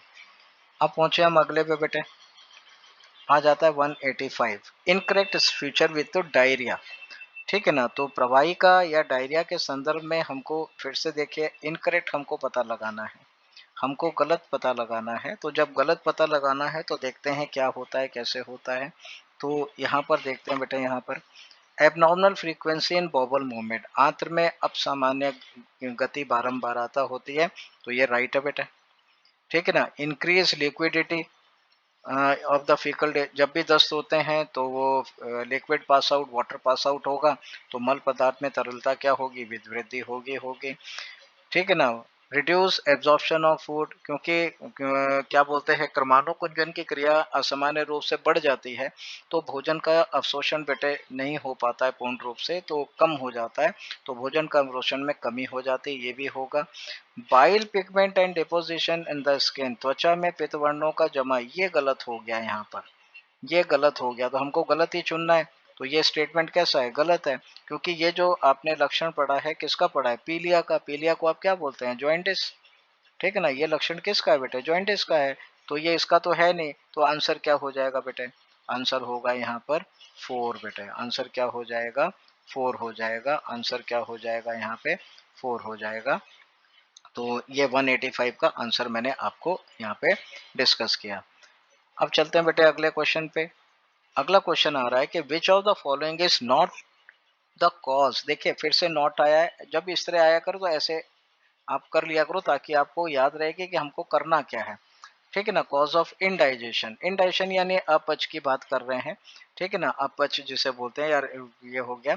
तो एडिक्वेट एंजाइम सेक्रेशन, ठीक है, एडिक्वेट मीन्स पर्याप्त एंजाइम, पर्याप्त एंजाइम का श्रवण हो रहा है। तो जब पर्याप्त एंजाइम का श्रवण हो रहा है तो फिर अपच क्यों होगा बेटे, तो सीधा ही आंसर क्या हो जाता है, 1 हो जाएगा, ठीक है ना। फूड पॉइजनिंग ये कारण है, ठीक है ना, ये कारण है, ये कारण है, ये कारण है, ये कारण है, तो ये तीनों तो कारण बन जाते हैं अपच के, ये तीनों क्या हो जाते हैं, अपच के कारण हो जाते हैं, ये तीनों कॉज हो जाते हैं किसके बेटे, इनडाइजेशन के। लेकिन ये नहीं होता, अगर यहाँ पे शब्द होता है इनएडिक्वेट, अपर्याप्त मात्रा में, तो ये आंसर हो जाता है, तब ये सारों चारों सही हो जाते हैं। तो बच्चों आंसर क्या हो जाएगा यहाँ पर, 1। आंसर क्या हो जाएगा, 1। आंसर क्या होगा, 1, ठीक है ना। आंसर हो जाता है 1। तो ये आपको यहाँ पर मैंने क्वेश्चन नंबर मैंने आपको बताया 186, ठीक है। अब हम पहुंचते हैं 187 पे बेटे, देखते हैं, ये आ गया 187। Select the incorrect statement with respect to marasmus, ठीक है ना। मैरस्मस के संदर्भ में देखिए फिर से यहाँ पर ऐसे ऐसे इनकरेक्ट पे लगाया, यहाँ पे गलत पे लगाया, हमको गलत यहाँ पे चुनना है कि गलत कौन सा है। तो देखते हैं कौन सा गलत है। It is produce by simultaneous deficiency of protein and calorie. ये प्रोटीन और कैलोरी की एक साथ कमी के कारण उत्पन्न होता है, बिल्कुल सही है, ठीक है ना, बिल्कुल सही है। अब यहाँ पर ये जो वो बोल रहा है कि इसमें कि protein deficiency empire growth and replacement of tissue protein. Protein की कमी वृद्धि और ऊतक प्रोटीन प्रसारण को बाधित करती है, बिल्कुल राइट है, ठीक है ना। प्रोटीन की कमी होगी तो बाधित होगा ही होगा। इतना क्लियर हुआ है यहाँ पर। अब आ जाता है यहाँ पर, it is found in children more than 1 year. ये 1 साल से अधिक बच्चों की उम्र में पाया जाता है। ये स्टेटमेंट यहाँ पे गलत है, ये स्टेटमेंट गलत है, क्योंकि ये 1 साल से कम उम्र के बच्चों में पाया जाता है, ठीक है ना। 1 साल से अधिक की जगह ये अधिक नहीं होना चाहिए। अगर यहाँ पे शब्द होता कम, ठीक है ना, तो ये स्टेटमेंट करेक्ट हो जाता। तो ये 1 साल से अधिक के बच्चों में पाया जाता है, नहीं, ये 1 साल से कम के बच्चों में पाया जाता है। अगर 1 साल से अधिक है तो उस बीमारी को आपने पढ़ा होगा क्वाशियोरकर बेटे, ठीक है ना, ये आ जाता है क्वाशियोरकर। इसमें क्वाशियोरकर जो रोग है या बीमारी है, ठीक है ना, या डिजीज है, इसमें क्या होगा, 1 साल से बेटे ज्यादा उम्र के बच्चों में, 1 साल से अधिक उम्र, ठीक है ना, अधिक में ज्यादा, 1 साल से अधिक उम्र के बच्चों में ये पाया जाता है क्वाशियोरकर। तो बेटे आंसर क्या हो जाएगा आपका, 3 हो जाएगा। स्किन रिंकल्ड हो जाती है, ड्राई थिन, ये है इसका सिम्टम बेटे, ये हो ही जाता है। तो आंसर इसका क्या हो जाएगा, आंसर हो जाएगा 3 बेटे। इसमें आंसर क्या हो जाएगा, 3 हो जाएगा। तो ये आपको मैंने यहाँ पर इसके बारे में यहाँ पे बताया। अब अगले क्वेश्चन पे चलता हूँ बेटे मैं। 187 के बाद 188 देखते हैं क्या है। ये 188 आ गया। Gastric juice does not contain, जठर रस में नहीं होता है। डज नॉट, ये देखिए ऐसे अंडरलाइन कर लिया करो। तो क्या नहीं होता है वो हम लोग देखने जा रहे हैं, क्या नहीं होता है, तो इसमें देखते हैं यहाँ पर, ठीक है। पेप्सिन और रेनिन होता है, लाइपेज और पेप्सिन, क्योंकि गैस्ट्रिक लाइपेज आता है, वो बात अलग है कि काम नहीं करता है, लेकिन गैस्ट्रिक लाइपेज होता है, तो ये होता है, आपने बता दिया। रेनिनिन और लाइपेज ये होता है बेटे, ठीक है ना। अब इसमें क्या नहीं होता है, ट्रिप्सिन नहीं होता है। ट्रिप्सिन बेटे यहाँ पर नहीं होगा, ये आपको मालूम है, ये आपके आता है पेनक्रियाज से, ठीक है ना। जब पेनक्रियाज से आ रहा है यहाँ पर, ठीक है ना, पेनक्रियाज से जब आ रहा है तो ये इसका जठर रस का या गैस्ट्रिक जूस का पार्ट नहीं होगा, क्योंकि ये पार्ट है कहाँ का, पेनक्रियाज से। पेनक्रियाटिक जूस का पार्ट है बेटे, अग्नाशयी रस जिसे आप बोलते हैं, ये आ जाता है pancreatic juice. It is a part of pancreatic juice, ठीक है ना। ये जठर रस का या गैस्ट्रिक जूस का पार्ट नहीं है। तो आंसर क्या हो जाएगा बेटे, 4। आंसर क्या हो जाएगा, 4 हो जाएगा। तो ये आपने यहाँ पर इसके बारे में बताया, आंसर क्या हो जाएगा, 4, ये आपने यहाँ पे लिया, ठीक है बच्चों। अब आगे चलता हूँ मैं क्वेश्चन नंबर 188 के बाद क्वेश्चन नंबर 189 में। सिंपल सा है। 189 का यहाँ पर देखते हैं हम लोग क्या है। 189 में इसमें से हमको चूज करना है, choose the incorrect digestive reaction, ठीक है ना। इन यहाँ पर ठीक है, इनकरेक्ट, हमने फिर से देखिए यहाँ पर वर्ड आया इनकरेक्ट, हमको यहाँ पे चुनना है किसको, गलत को। तो मेल्टोज, माल्टेज, ग्लूकोज प्लस ग्लूकोज, ये राइट है बेटे। लैक्टोज, ग्लूकोज प्लस लैक्टेज, ये भी राइट है। Sucrose plus sucrase, glucose plus, तो राइट है। देखिए कभी कभी हमको एलिमिनेशन करना चाहिए। एलिमिनेशन समझते हैं आप, मैं बता रहा हूँ कि उसने गलत पूछा है तो आपने बोला ये तो नहीं हो सकता, ये तो नहीं हो सकता, ये तो नहीं, लेकिन क्योंकि हम क्या करते हैं, हम हमारा मस्तिष्क क्या करता है, ब्रेन क्या करता है, ये हो सकता है, ये हो सकता है, ये हो सकता है। तो कभी कभी क्वेश्चंस अगर ऐसा आ रहा है, देखिए तीनों आपको आसानी से पता होंगे, हो सकता है आपको नंबर 1 के बारे में नहीं पता हो। जब आप कंफर्म है कि 3 ये नहीं है आंसर, तो चौथा आपको पता हो या ना पता हो, आंसर क्या होगा बेटे आपका, 1 होगा। आंसर क्या होगा, 1 होगा। तो ये आपका ग्लूकोज नहीं होगा, ग्लूकोज की जगह पे फैटी एसिड्स आ जाएंगे। ग्लूकोज की जगह पे कौन आते बेटे, फैटी एसिड्स आएंगे। और डाइपेप्टाइडेज नहीं आएगा, लाइपेज आएगा। तो ये दो चीजें गलत हैं यहाँ पर। यहाँ पे लाइपेज आना चाहिए, क्योंकि मोनोग्लिसराइड्स को आप वो कर रहे हैं डाइग्लिसराइड, तो यहाँ पर ये स्टेटमेंट गलत है। ठीक है ना, तो ये गलत स्टेटमेंट है, तो आंसर क्या हो गया बेटे, आंसर हो जाएगा 1। आंसर क्या हो जाएगा यहाँ पर 1 होगा। तो कभी कभी एलिमिनेशन मेथड लगाया करो कि ये नहीं हो सकता, ये नहीं हो सकता, और बेशक चौथा ऑप्शन आपको कुछ भी नहीं पता उसके बारे में, जब आप 3 के बारे में कंफर्म है, जब 3 के बारे में कंफर्म है तो बिल्कुल आप इसको टिक कर सकते हैं, जिस ऑप्शन के बारे में जरा भी आपको नहीं पता हो, लेकिन वो 3 आपके कंफर्म होने चाहिए। ठीक है, अब आ जाता है क्वेश्चन नंबर 190। पूछ रहा है, in which part of alimentary canal faecal matter is temporarily stored till defecation. ठीक है ना, तो हिंदी में मैं पढ़ रहा हूँ इसके में कि आहार नाल का कौन सा भाग है, ठीक है ना, मलोत्सर्ग तक, मीन्स मल के बाहर निकलने तक मल अस्थायी रूप से संग्रहित रहता है। तो बेटे सीकम में नहीं होगा, कॉलन में नहीं होगा, ये बिल्कुल सीधा सा क्वेश्चन है। मलाशय बेटे, रेक्टम यही है, इसमें ज़्यादा वैसा नहीं है कुछ समझाने वाला। कि जो टेम्परेरी स्टोरेज होता है बेटे, टेम्परेरी समझते हैं, अस्थायी रूप से जहाँ पे संग्रह होता है वो कौन होता है, मलाशय होता है या फिर रेक्टम होता है। तो जब ये है तो आंसर क्या हो जाएगा 3। आंसर क्या हो जाएगा यहाँ पर 3 हो जाएगा, तो आंसर 3 आपने यहाँ पे बता दिया। ठीक है, अब हम आगे पे चलते हैं, 191 पे देखते हैं क्या है। ये 191 आ गया। विच of the following ion is required for the activation of salivary amylase बेटे। सलाइवरी अमाइलेज के साथ में यानी कि हम टाइलिन की बात कर रहे हैं, और टाइलिन के एक्टिवेशन के लिए आपको याद करना पड़ेगा बेटे, एक ही यहाँ पर आ जाता है आयन, वो कौन से आ जाते हैं, क्लोराइड आयन्स आ जाते हैं। कौन से आयन है, क्लोराइड।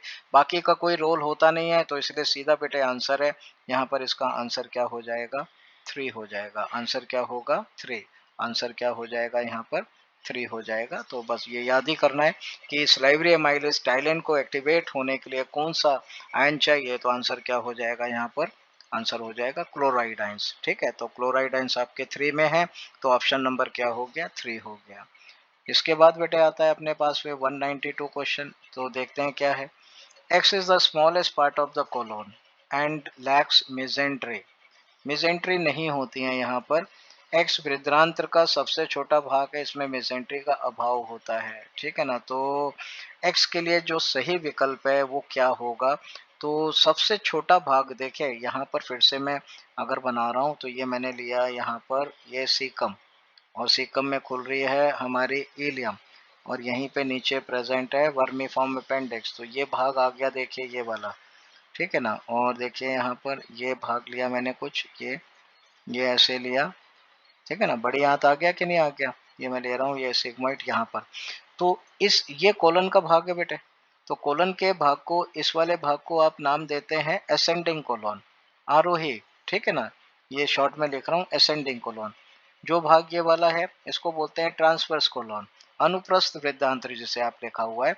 और ये भाग जो नीचे आ रहा है इसको बोलते हैं डिसेंडिंग कोलन। ठीक है ना, ये डिसेंडिंग कोलन हुआ। और ये जो एस आकार का होता है इसको बोलते हैं सिग्मोइड कोलन। अब पूछा है सबसे छोटा भाग, तो ये आ गया बेटे असेंडिंग कोलन जो होता है सबसे छोटा भाग होता है।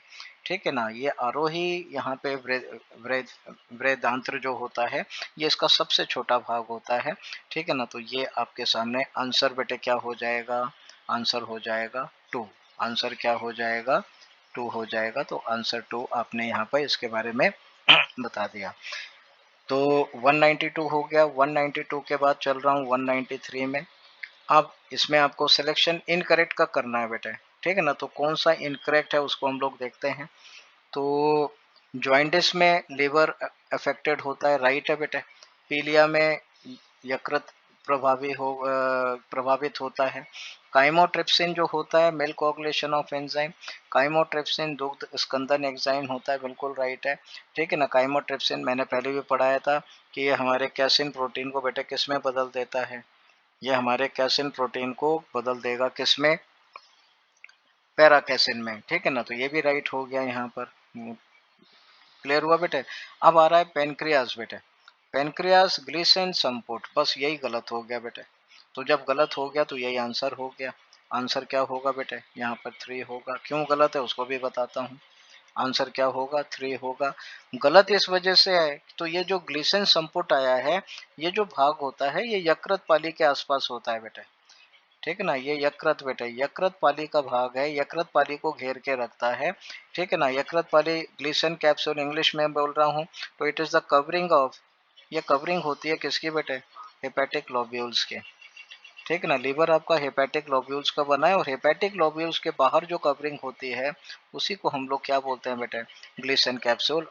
पेनक्रियास की कोई कवरिंग नहीं होती है, ठीक है ना। तो ये यकृत पाली, यकृत का पाली का आवरण होता है या कवरिंग होती है, जिसको आपने क्या बोला है बेटे, ग्लीसन कैप्सूल। तो सेरोसा राइट है बेटे, एब्सेंट इन एब्सर ये भी राइट है। सिरोसा नहीं होती है, अगर आपने डिटेल पढ़ा हो, सिरोसा की जगह यहाँ पे सिरोसा तो अनुपस्थित हो गई, राइट है। तो होता क्या है, तो यहाँ पर ग्रसिका में सिरोसा के स्थान पे होती है ट्यूनिका एडवेंटिशिया, ये स्तर होता है बेटे, ट्यूनिका एडवेंटिशिया, ठीक है ना। ये होता है बेटे ट्यूनिका एडवेंटिशिया, ये उपस्थित होती है, ठीक है ना। ये उपस्थित होगी, जबकि यहाँ पर सिरोसा क्या होती है, वो अनुपस्थित होती है। सिरोसा क्या होती है, अनुपस्थित होती है। तो ये आपको मैंने यहाँ पे इसके बारे में बताया, क्लियर हुआ यहाँ पर। अब बेटा चलते हैं हम लोग अगले प्रश्न पे, अगले क्वेश्चन पे, 94 पे। ये आ गया डेंटल फॉर्मूला ऑफ मोनोफियोडोंट बेटे, ठीक है ना। ऐसे मोनो मीन्स एक बार दंती, ठीक है ना। इसका जो डेंटल फॉर्मूला दंत सूत्र क्या होगा, ठीक है ना। तो देखिए ये वाला दंत सूत्र जो है ये तो वयस्क का हो गया, ठीक है ना, अडल्ट का हो गया, 2123, ये आ गया 2123 वयस्क, ठीक है ना। ये आ गया किसी भी वयस्क का दंत सूत्र आ गया यहाँ पर, ठीक है। अब यहाँ पर इसमें तो दोनों आ गए ना, दोनों से देखिए अपने जो दांत होते हैं द्विबार दंती होते हैं, डाइफियोडोंट होते हैं। एक सेट जो आता है वो होता है कौन सा, जिसे आप बोलते हैं दूध के दांत, मिल्क टीथ, जिसे डेसिडुअस टीथ बोलते हैं। एक होते हैं स्थायी, या हिंदी में और इंग्लिश में बोलते हैं परमानेंट टीथ। तो ये अपना एडल्ट का परमानेंट टीथ का फॉर्मूला है, ठीक है ना। और आंसर आपका होगा क्या बेटे, आंसर होगा 2, आंसर क्या होगा 2, 0021, ठीक है ना, 0021। ये इंसीजर, ये कैनाइन, ये प्रीमोलर, ये मोलर बेटे, ठीक है ना। तो कितने प्रीमोलर हैं, तो अगर मैं प्रीमोलर काउंट करता हूँ तो देखिए अपर जॉ में कितने हैं 2, लोअर जॉ में कितने हैं 2। और आपको मालूम है डेंटल फॉर्मूला जो होता है वो हाफ जॉ को रिप्रेजेंट करता है, तो हाफ जॉ में हो गए 4, पूरे जॉ में कितने हो गए 8। तो 8 प्री मोलर ऐसे होते हैं बेटे जो लाइफ में एक बार आते हैं। मोलर को काउंट करते हैं, अपर जॉ में कितने 1, लोअर जॉ में कितने 1, हाफ जॉ में कितने 2, पूरे जॉ में कितने हो गए 4। तो ये 4 हो जाते हैं, ये 4 हो जाते हैं यहाँ पर, ठीक है ना, ये 4 हो जाते हैं,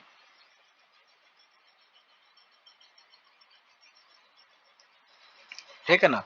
ये 4 हो जाते हैं। तो ये मैंने आपको यहाँ पे, तो टोटल अपने कितने दांत ऐसे होते हैं जो लाइफ में एक बार आते हैं, वो होते हैं 12, जिसमें से 8 प्रीमोलर हैं और 4 क्या है, मोलार हैं, ठीक है ना। तो ये बेटे आंसर हो जाएगा। तो आंसर क्या हो जाएगा यहाँ पे 2, आंसर क्या हो जाएगा 2 हो जाएगा, आंसर इज 2, आंसर इज 2, ये हो जाएगा, आंसर क्या हो जाएगा 2 हो जाएगा। इतना क्लियर हुआ आपको, ठीक है। यहाँ पर ये मैंने बताया। अब मैं पहुंचा क्वेश्चन नंबर 95 पे बेटे, क्वेश्चन नंबर 95 पे आया।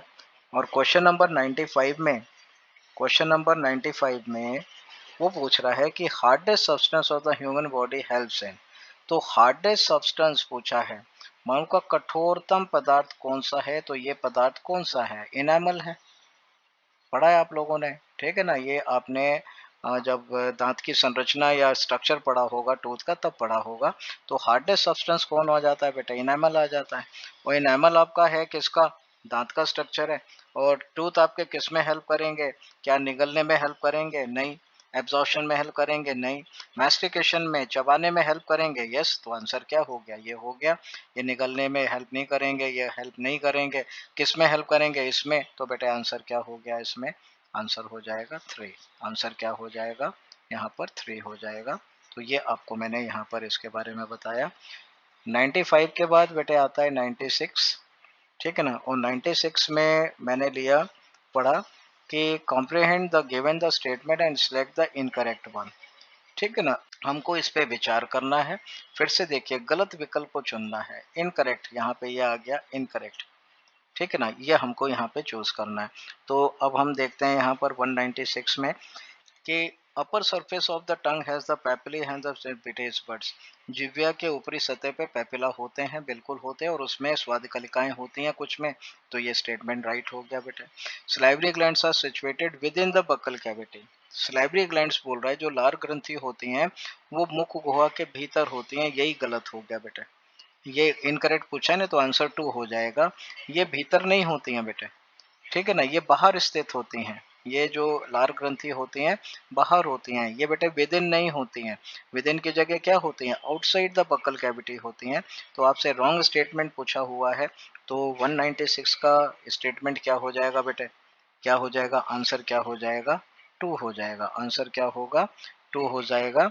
हमारे जो सलाइवरी ग्लैंड्स होते हैं वो बक्कल कैविटी के बाहर होते हैं, मुख गुहा के बाहर होते हैं, ठीक है ना, अंदर नहीं होते हैं। यही इसमें छोटा सा फर्क कर दिया, तो जिसकी वजह से ये क्वेश्चन, ये स्टेटमेंट रॉन्ग हो जाता है। बाकी तीनों स्टेटमेंट राइट हैं, तो बेटे आंसर क्या हो जाता है, 2 हो जाएगा। आंसर क्या होगा, 2 हो जाएगा। अब आ जाता है कि ह्यूमंस में 197 ले रहा हूँ, वो बोल रहा है in humans each tooth is embedded in the socket of jaw bone. मैंने अभी शुरू में आपको एक कराया था कि ये अगर हमारी जॉ बोन है, ये हमारी अगर जबड़े की अस्थि है, इसके अंदर मैंने बोला था एक कैविटी होती है जिसको या तो हम बोलते हैं थीका, ये मैंने पढ़ा है पहले भी, और या फिर इसी को हम बोलते हैं क्या बेटे, एल्वेलस। और इस एल्वेलस में ही क्या होता है, हमारा जो दांत होता है वो मजबूती से क्या होता है बेटा, यहाँ पर वो हमारे दांत जो होंगे इसी कैविटी के अंदर क्या होते हैं, ऐसे फिक्स होते हैं, ठीक है ना, ये फिक्स हो जाते हैं यहाँ पर, ये ऐसे फिक्स हो जाते हैं। और जब ये फिक्स हो गए तो कंडीशन क्या हो जाती है, कंडीशन मैंने पहले भी पढ़ाई थी, अभी फिर पढ़ा रहा हूँ। इस कंडीशन को बेटे हम लोग नाम क्या देते हैं, थीकोडोंट। क्या बोलते हैं, गर्त दंती। ये जो बनी है थीका, इसी को क्या बोला है, गर्त। और इस गर्त में हमारे दांत आके क्या हो गया, फिक्स हो गया। ये दांत है बेटे, है ना, ये दांत आके फिक्स हो गया है, और बहुत प्रॉमिटली फिक्स हो जाता है, प्रॉपरली फिक्स हो जाता है। इस अवस्था को, इस कंडीशन को हम लोग क्या बोलते हैं, थीकोडोंट, ठीक है ना। जीवन काल में 2 बार आते जाते हैं, तो डाइफियोडोंट। प्लूरोडोंट मैंने आपको रेप्टाइल्स में पढ़ाया था। एक्रोडोंट जो होते हैं जहाँ पे सारे टीथ कैसे हों, एक जैसे हों बेटे, ठीक है ना, एक जैसे हों, एक जैसे हों। कोई जैसे इंसीजर, कैनाइन, प्रीमोलर, एक जैसे अगर दांत हैं पूरे के पूरे, जैसे कि फ्रॉग में हुए, ठीक है ना, तो उस कंडीशन को हम क्या बोलते हैं, क्या बोलते हैं, एक्रोडोंट बोलते हैं। तो बच्चों यहाँ पे आंसर क्या हो जाएगा, 2 हो जाएगा। आंसर यहाँ पे क्या हो जाएगा, 2 हो जाएगा। तो ये आपका आया यहाँ पर इसके बारे में। 198 देखते हैं। 198 में क्या होगा, 198 में आपके पास 2 स्टेटमेंट दिए हुए हैं, ठीक है ना। एक में लिखा है mucosal epithelium of all parts of alimentary canal has goblet cell which secrete mucus and help in में जाते हैं, ठीक है ना। तो यहाँ पर हर एक पार्ट में, म्यूकोजल एपिथेलियम के पार्ट में हर एक में गॉबलेट सेल्स जो होंगे वो बोल रहे हैं कि प्रेजेंट होते हैं। आहार नाल के भागों में म्यूकोजल उपकला में गॉबलेट कोशिकाएं होती हैं जो म्यूकस का स्रावित करते हैं। ये स्नेहन में मदद करता है, ये क्या करेगा, स्नेहन में मदद करता है। हर जगह स्नेहन में मदद नहीं करेगा बेटे, तो ये स्टेटमेंट कैसा हो जाता है, ये गलत हो जाता है। ये स्टेटमेंट कैसा हो गया, ये गलत हो गया है, ठीक है। तो ये स्टेटमेंट गलत हो गया है। बी देखते हैं। Submucosal plexus mostly control the peristalsis movement in alimentary canal. सबम्यूकोजल जालिका अधिकांश आहार नाल में क्रमानुकुंचन को ये नहीं बेटे, सिक्रेशन को नहीं नियंत्रित करेगी, ये नियंत्रित करती है किसको बेटे, श्रवण को, ठीक है ना, सिक्रेशंस को करती है। क्रमानुकुंचन को जो करते हैं वो करते हैं जो हमारे क्या बोलते हैं, जालिका उपस्थित होती है लंबवत पेशी और वर्तुल पेशी के बीच में, लॉन्गिट्यूडनल मसल और सर्कुलर मसल के बीच में जो होती हैं, ठीक है ना। आपने इसको ठीक, उसको हम लोग बोलेंगे क्या, उसको हम लोग नाम दे, हाँ, वहां पर बोलेंगे कि वो क्रमानुकुंचन या पेरिस्टल्सिस को कंट्रोल करता है। तो यहाँ पर ये भी रॉन्ग हो जाता है बेटे। जब दोनों रॉन्ग हैं तो आपका आंसर क्या हो जाएगा यहाँ पर, आप सॉरी आपका आंसर क्या हो जाएगा यहाँ पर 4 हो जाएगा। दोनों स्टेटमेंट क्या है गलत है। कहाँ गलत है वो मैंने आपको बता दिया है। ये जो कंट्रोल सबम्यूकोजल प्लेक्सस पेरिस्टालसिस को कंट्रोल नहीं करेंगे बेटे, सिक्रीशन को कंट्रोल करते हैं, ठीक है ना। हिंदी इंग्लिश दोनों बताए दे रहा हूँ मैं। ये सिक्रीशन को कंट्रोल करते हैं। जो पेरिस्टालसिस को कंट्रोल करता है वो आपका होता है एरुबैक्स प्लेक्सस, आपने नाम सुना होगा, जो कि प्रेजेंट होता है लॉन्गिट्यूडनल मसल और सर्कुलर मसल। हिंदी में लंबवत पेशी और वर्तुल पेशी के बीच में उपस्थित होता है, वो कंट्रोल करेगा कर्मानु कुंचन को। अब आ जाता है 199 क्वेश्चन बेटे। इसमें से भी देखिए हमको चूज करना है किसको, इनकरेक्ट को, गलत को चूज करना है। तो stomach stores food for NCERT की लाइन है, राइट है बेटे। आमाशय में भोजन इतनी देर को संग्रह करता है, राइट है। Pepsin convert proteins into tryptophan, ये भी राइट है बेटे, ठीक है ना। पेप्सिन जो होता है प्रोटीन को प्रोटियोज और पेप्टोन्स में कन्वर्ट करता है, बिल्कुल ठीक है। तीसरा यहाँ पे आता है कि enterokinase is secreted by exocrine pancreas, ये आपका गलत स्टेटमेंट है, ये आपका गलत स्टेटमेंट है। एंटेरोकाइनेज जो होता है ये इंटेस्टाइनल जूस का पार्ट है बेटा, ठीक है ना। ये किसका पार्ट है, इंटेस्टाइनल जूस का पार्ट होता है, इंटेस्टाइनल जूस पार्ट होता है। और हिंदी एंटेरोकाइनेज जो है ये बेटे अग्नाशी रस नहीं है, कौन सा रस है ये आंतरीय रस का भाग है। ये आंतरिक रस का क्या है, भाग होता है, ये आंतरिक रस का भाग होता है। तो ये स्टेटमेंट गलत है आपका। तो आंसर क्या हो जाएगा बेटे, 3 हो जाएगा। आंसर क्या हो जाएगा, 3। आंसर क्या हो जाएगा, 3 हो जाएगा। तो ये आपको मैंने यहाँ पे बताया, ठीक है। फिर इसके बाद आता है 200वां क्वेश्चन, लास्ट क्वेश्चन आता है बेटा यहाँ पर। और इसमें आपको डायग्राम दिया हुआ है और डायग्राम में आपको पहचानना है कि इनमें से सही ऑप्शन कौन सा है। तो देखते हैं। जो ए है, ए बेटे जो बता रहा है, ये बता रहा है हमारी सिस्टिक डक्ट को। हम लोग पहले लिख लेते हैं, ऐसे ही सोल्व कर लिया करो बेटे। जो बी बता रहा है, देखिए लीवर से आ रही है, तो जो लीवर से आ रही है तो ये बन गई हमारी, बी जो बना ये बन गई हमारी हेपेटिक डक्ट बेटे। बी जो बनी ये हमारी क्या बन गई, हेपेटिक डक्ट बन गई, ठीक है। सी जो भाग है ये भाग है ड्यूोडेनम का। सी भाग जो है ये भाग किसका है बेटे, ड्यूोडेनम का भाग है, ठीक है। तो अब इसमें से हमको देख लेना ए बी सी क्या है। तो ए सिस्टिक डक्ट ठीक है, बी हेपेटिक डक्ट ठीक है, सी ड्यूोडेनम ड्यूोडेनम, आंसर 4 हो जाएगा बेटे। आंसर क्या हो जाएगा यहाँ पे, 4 हो जाएगा, ठीक है ना। हिंदी बेटे सिस्टिक डक्ट, पिताशयी वाहिनी ये आ गई पिताशयी वाहिनी, यकृतीय वाहिनी ये आ गई यकृतीय वाहिनी, और ये आ गया ग्रहणी बेटे। तो आंसर क्या होगा, 4 हो जाएगा। आंसर क्या होगा, 4 होगा। आंसर क्या होगा, 4 होगा। तो ये बच्चों आपका पेपर डिस्कस हुआ, ठीक है ना। पेपर डिस्कस हुआ RM-G4 कोड डी, जो आपका पेपर हुआ था 19 तारीख को, ठीक है ना। मैंने आपके साथ डिस्कस किया, आशा करता हूँ आपको अच्छी तरह से समझ में आया होगा। फिर भी आपको लगता है कहीं कोई डाउट है कुछ है तो स्वागत है आपका पूछने के लिए। थैंक यू सो मच बेटे, थैंक यू सो मच।